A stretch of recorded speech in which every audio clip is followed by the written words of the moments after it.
बीना की शादी को कुछ महीने ही हुए थे।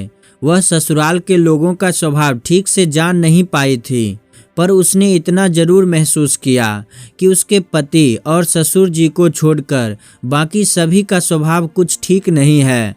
उनमें इधर की बात उधर करने की आदत है। सामने से कोई कुछ नहीं कहता था, पर पीठ पीछे दूसरों की बुराई करने की बुरी आदत थी। इस काम में बीना की जेठानी पूरी माहिर थी। बीना का स्वभाव इससे बिल्कुल विपरीत था। वह जो भी बात करती सामने करती, किसी के पीठ पीछे उसकी बुराई करना उसे पसंद नहीं था। इसी बात का फायदा उसकी जेठानी उठाने लगी। घर वालों के सामने बीना की बुराई करती और बीना के आगे घर वालों की बुराई करती।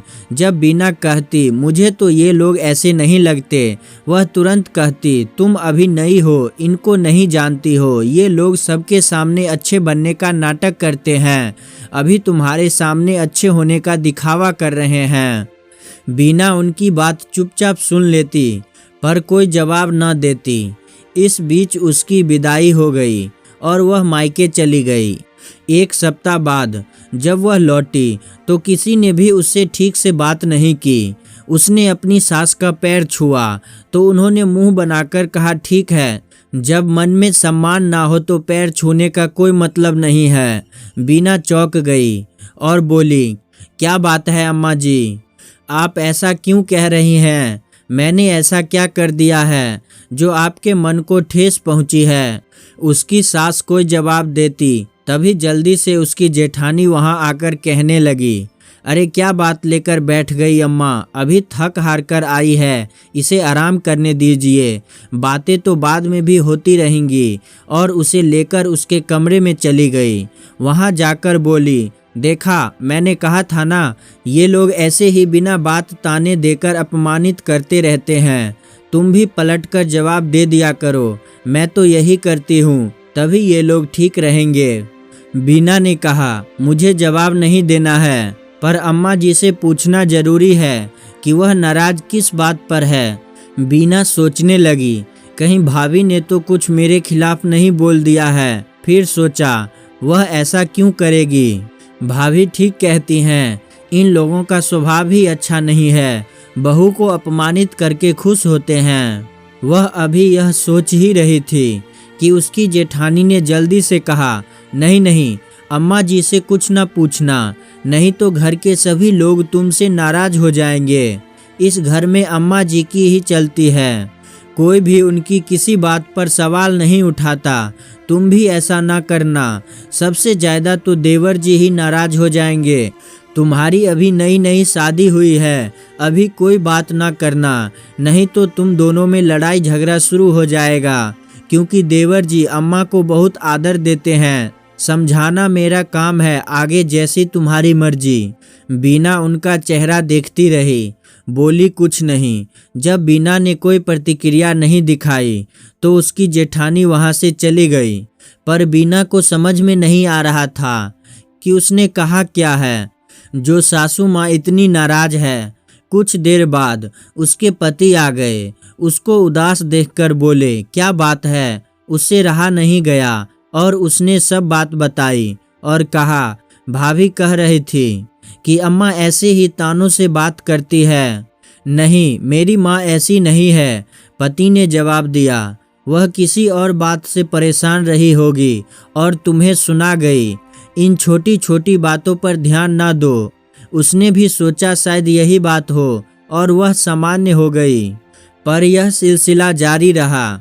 वह आए दिन किसी न किसी बात पर नाराज हो जाती। उसके साथ ननद और देवर का व्यवहार भी ठीक नहीं रहता था।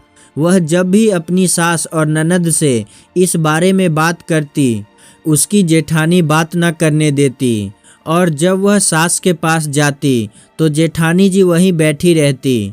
अब बीना की समझ में आने लगा था कि इन सब के पीछे जेठानी जी का ही हाथ है, पर वह समझ नहीं पा रही थी कि अपनी शंका किससे कहे। जेठानी जी का सीधे सीधे नाम भी नहीं ले सकती थी। पति से बात करे तो वह कहीं नाराज ना हो जाए, वह करे तो करे क्या, यही सोचकर बीना बहुत ही परेशान रहने लगी। घर में उसके पति और ससुर के अलावा सब उससे बात बात पर अपमानित करते रहते।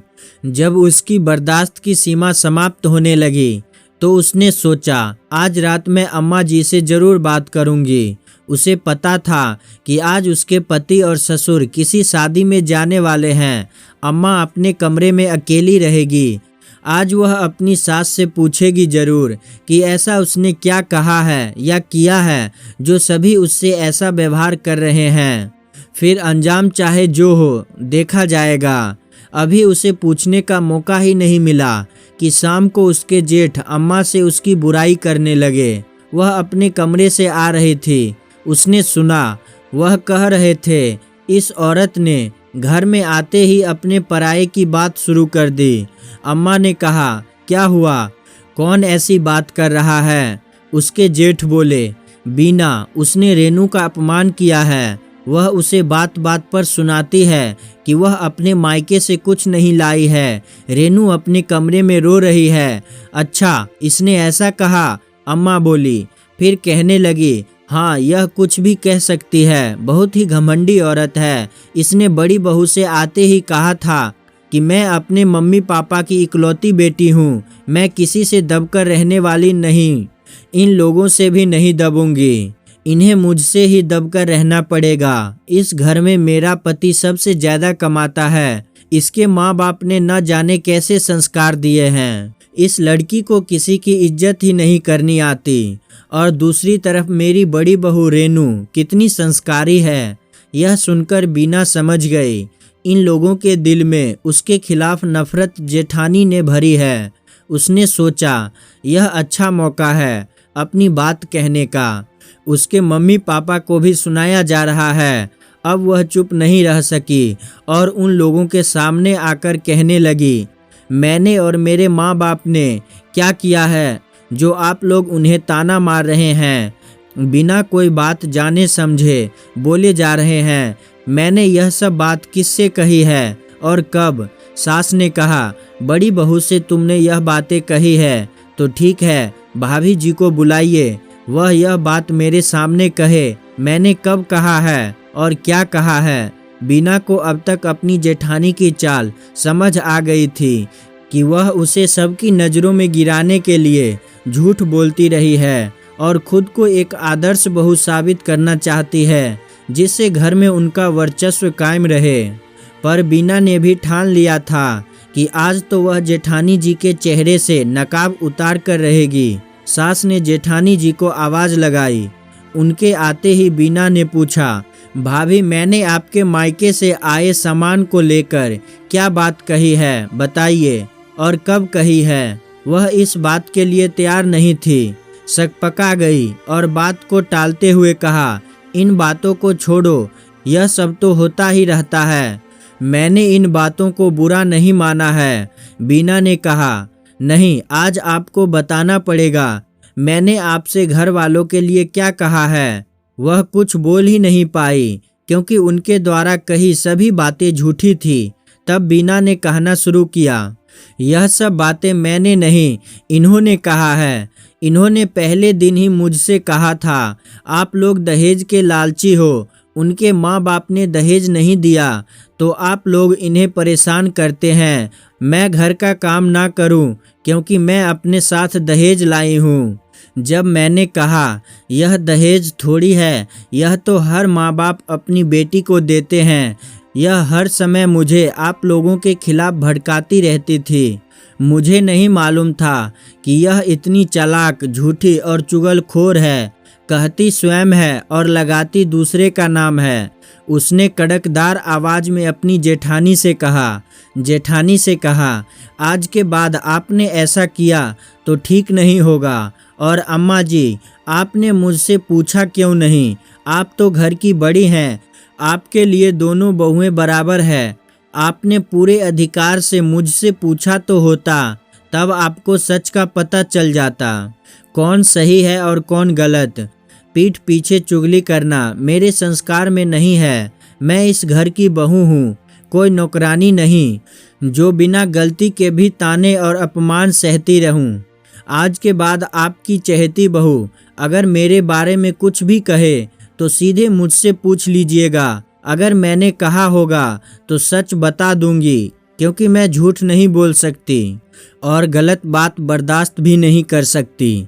आप लोग इज्जत देंगे तो मैं उसके कई गुना आपकी इज्जत करूंगी।